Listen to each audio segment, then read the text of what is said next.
Welcome to my channel on the best of fantasy. This is the week that was. And I am very excited to tell you about a whole bunch of things. And probably the most exciting thing of all, I'm going to start right away by talking about the Charity Jeopardy that I'm going to be taking part in on April 10. This is something that is being organized by Sarah from Sarah Reads. And I noticed that when she was talking with Jimmy the other day on Chatting with Nuts, that she did mention that the other participant is going to be Alan from the Library of Alexandria, and our opponent, the third participant, is a champion of Jeopardy, a genuine, bona fide champion of Jeopardy. Can you picture that? Now, when I first heard about this, I have to admit, more than slightly intimidated. Because what do I know about Jeopardy? I'm the guy that doesn't have television. I know that you're supposed to ask a question when you're answering a question in Jeopardy, and not a whole lot beyond that, so I'm probably going to be rather embarrassed. I mean, I think it's rather like Sarah putting Alan and me in a cage match with Jimmy, right? Isn't it? I mean, that's pretty much what this is. I think it's a setup. It is going to be a tragic comedy of a sort to watch poor Alan and poor me in this cage match against this behemoth of a Jeopardy champion. So I am really looking forward to it. You know, it's for a good cause, so I am perfectly fine with completely embarrassing myself. I pretty much do it every day anyway. But I mean, well, Sarah, come on, a Jeopardy champion?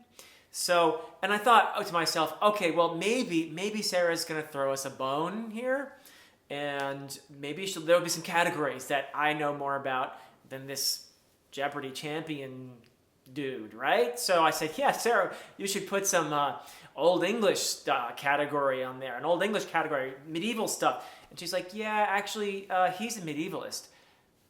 Really?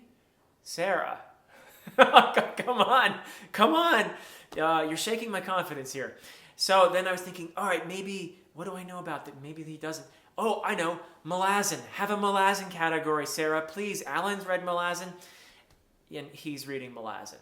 So, yeah, I think, Alan, you and I are in a bit of trouble here, but it's going to be a lot of fun. It's basically, you know, like Sarah, it's like you put Alan and me in Speedos and threw us in a cage match against Jimmy. You know, back in the day when I don't know if they still do this, but in professional wrestling, they'd have generic guy 1 and generic guy 2 wearing these just ordinary Speedos, and they throw them in the ring with this huge dude wearing a fancy costume with lightning on it and stuff and fancy hair, and you already knew who was going to win, right? I mean, generic guy 1 and generic guy 2 were obviously, they might have their moments, but you knew who was going to win that match, right? So that's kind of how I feel this is. So we'll see how it goes, but I'm very excited to be participating on April 10. I think that this is going to be on Alan's channel, which is appropriate enough because he's the Jeopardy guy on BookTube. So I am really excited to be participating in this, in tragic comedy or not. It's going to be for a great cause. Now, I'm not sure if Sarah announced yet, so I'm not going to announce it, what exactly this is for. But Sarah is going to be on my channel in a bit, so perhaps we'll talk about it, and we'll be able to. I'll be free to mention what it's for. But heads up, everybody! April 10 on Alan's channel. Sarah is going to be hosting. So yeah, it's going to be a lot of fun.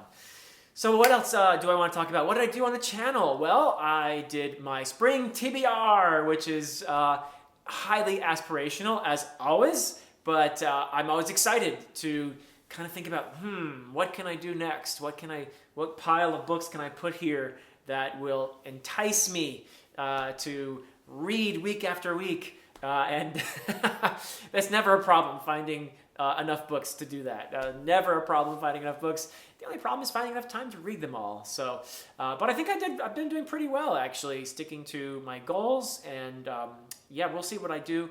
But that was a lot of fun to get feedback from everybody on what you guys are reading and your reactions in a non-spoiler way to some of the stuff that I'll be reading.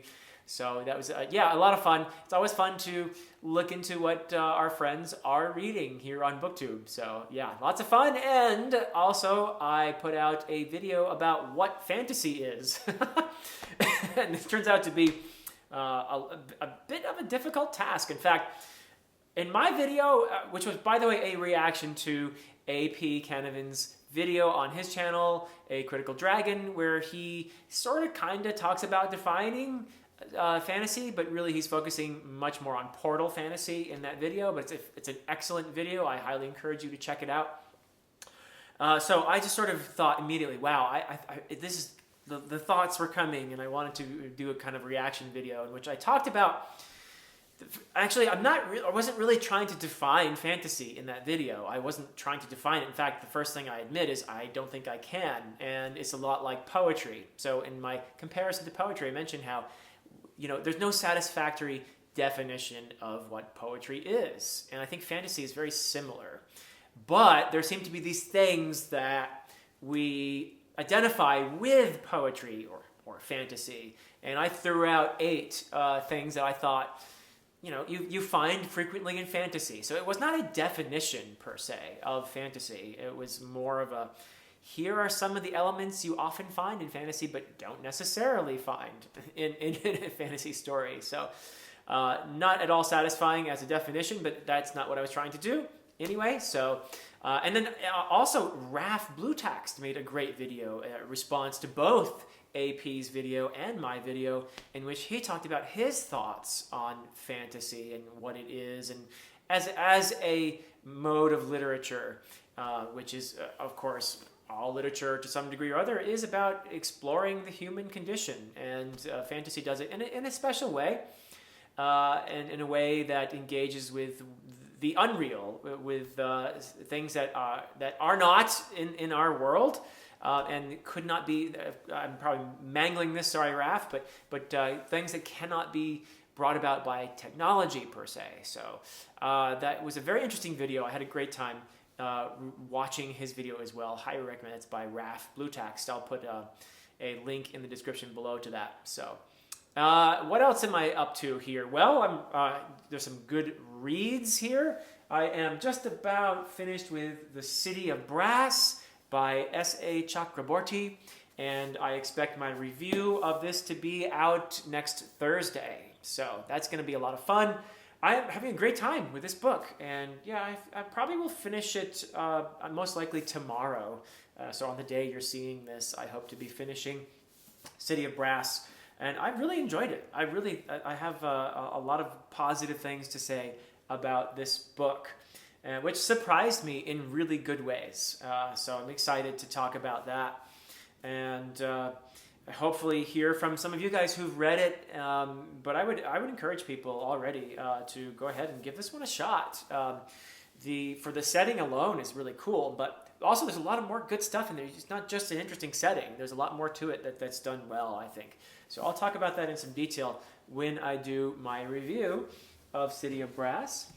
And after that, pretty sure I'll be picking up the Price of Spring, Book 4 in the Long Price Quartet, so I can finish off this wonderful series that I've been enjoying immensely. Very impressed by Daniel Abraham's writing. And I've really enjoyed talking with my friends on BookTube. There's a great group of us that's been doing this with Alan and Sarah and Nico and Andrew, and I hope this time we will be joined by Zara when we have our get-together to talk about The Price of Spring and probably the series as a whole. And I will be hosting that discussion, so I think we will have a non-spoiler portion in the beginning just to talk about, in a non-spoiler way, why we've loved this series, because I'm pretty sure all of us are fans at this point of the series. So hopefully maybe sell some people who have not yet read the Long Price Quartet on the series. So that is something I'd like to do when we get together. I haven't run that by my friends yet, but hopefully they'll be on board with that. as well as a spoiler-filled discussion about the series and particularly the last book. So yeah, that's going to be a lot of fun when that happens. I do not have a date for that discussion yet, but it's something I'll be putting out the feelers fairly soon for that. And after I finish that, I have a few options for what to read after that. A lot depends on when AP and I will be having our discussion on Book 9 of the Malazan Book of the Fallen, Dust of Dreams. So depending on when that happens, I have a few books I could pick up. One is going to be The Eaters of the Dead by Michael Crichton. That's something I'm going to read and have a discussion about with Mike from Mike's Book Reviews, which came up during our Beowulf discussion. When Mike and I were having our chat about Tolkien's translation of Beowulf, he brought up, hey, why don't you read Michael Crichton's Eaters of the Dead? I know you haven't read any Crichton yet. So, and Mike is a fan of Michael Crichton. So I think that's a wonderful thing, and I've got a copy of it from the library, and it looks like a pretty quick read, actually. So I'm going to, that could be after the Price of Spring, maybe, or I might do another book in the Dark Tower series, which is calling me all the time. Dark Tower is calling me. I'm probably not quite like Roland in that sense, but I am definitely feeling the call of the Dark Tower. And so Wolves of the Kala would be next. And so that is highly likely. I'm not sure how long I'll be able to resist progressing in the Dark Tower series, but I'm looking forward to that very much. And another possibility, if the Dust of Dreams discussion happens sooner, is that I would next read The Crippled God, Book 10 of the Malazan Book of the Fallen, which I am so excited to get to. And then I would follow that with A Sail by Ian Esselmont, the last book in Novels of the Malazan Empire, so that AP and I will be wrapping up our Malazan reads. So yeah, that's going to be tremendous when it happens. So we'll see what happens there in terms of the timing of the order of all those reads. But that's what I'm going to be doing in the not so distant future. And I mentioned Sarah a little while ago, and the fact that I'll be talking to her soon. That is going to be for the next episode of Dear Dr. Fantasy. So I will be recording that with Sarah probably while many of you are watching this video. So yeah, that's going to be a lot of fun. I'm going to be recording it tomorrow on Saturday and having, I'm sure, a wonderful time talking with Sarah about whatever comes up. So I'll probably be trying to tease information out of her for the Charity Jeopardy. Maybe she'll give me a hint. A little bit of mercy, please, Sarah. Come on. I mean, I think it would only be fair if you give Alan and me a little bit of a little handicap there. So maybe, don't you think she should? Yeah. So I'm sure have a wonderful time talking with her, even if she is merciless in that regard. Yeah, what else is going on here? Oh yes, I'm going to have a Dead House Gates, Book 2 of the Malazan Book, the following discussion with Steve on his channel, Steve Talks Books, along with the group. I think that everybody who was there for the Gardens of the Moon discussion will be returning, I believe. So that would include Jolene and Ursi and Joseph and Stacy and Layla. So I very much hope they'll all be back, and I will be in that discussion, and it'll be, I think, a live discussion again on the 9th of April. So yeah, a week from the release of this video. In addition, I already mentioned the Charity Jeopardy at length. That'll be on the 10th, also live on Alan's channel, April 10. So that's a Sunday. I'm very excited about that. I actually don't know what time that is yet, but I'll have to ask Sarah when I chat with her tomorrow what the time is for that one. And then announce it again. So yeah. But so that's going to happen. And then I also have, I've mentioned before, I've been very excited to talk with this particular individual. The next episode of Dear Dr. Fantasy is scheduled, and that's going to be with Ruthin Bad, one of the greatest Malaztubers ever. So the cipher of Malaztube, the high fist Ruthin Bad. So yeah, that's going to be a lot of fun. He's a great fellow, and lots of great Malazan insights and insights into fantasy in general and life in general. So I'm very excited to be talking with him. And I have others scheduled as well I'm really excited about, and I'll be, I think, releasing the names of the future guests as well as we get closer to the dates. But I'm very excited for the lineup I've got there. And hopefully I'll get to the other 200 booktubers that I'm subscribed to in the course of my time here on BookTube. I'd love to talk to everybody. That would be fantastic. But anyway, in the meantime, thanks so much for watching this, and until next time.